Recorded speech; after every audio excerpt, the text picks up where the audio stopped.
Tratamiento con biomagnetismo para la tos seca.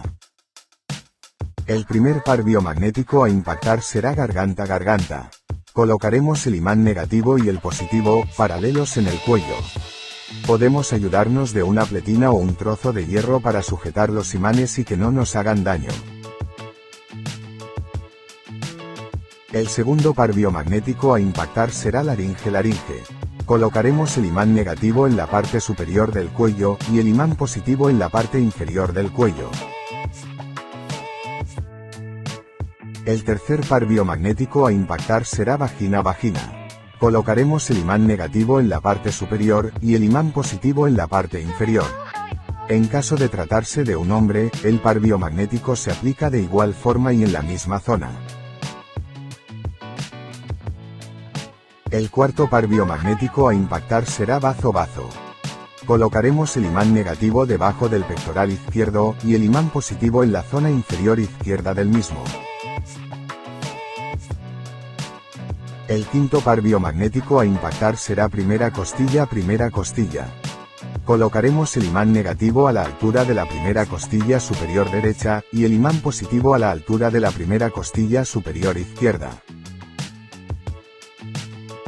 El sexto par biomagnético a impactar será mango-esternón.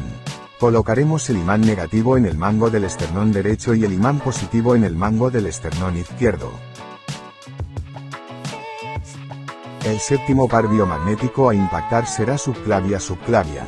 Colocaremos el imán negativo en la base del cuello derecha y el imán positivo en la base del cuello izquierda.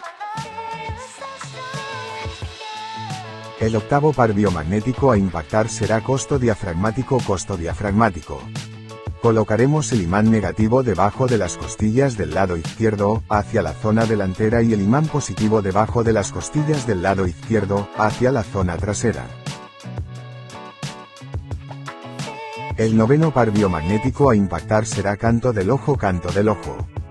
Colocaremos el imán negativo a la derecha del ojo derecho y el imán positivo a la izquierda del ojo izquierdo. El décimo par biomagnético a impactar será infraaxilar. Colocaremos el imán negativo en la axila derecha y el imán positivo en la axila izquierda. Lo ideal sería testar estos pares mediante kinesiología holística o aplicada para calcular el tiempo exacto que debe estar impactado cada par biomagnético, pero a falta de este testaje, la recomendación general es impactar cada par biomagnético durante 5 minutos. Los pares biomagnéticos se indican con un círculo vacío o con el símbolo más el positivo, y con un círculo con un símbolo menos, o la letra N, el negativo. Muchas gracias por ver este video. Si te ha gustado, no olvides darle a me gusta, comentar y compartir. Si quieres colaborar para seguir disfrutando de este contenido, puedes donar en el enlace de la descripción.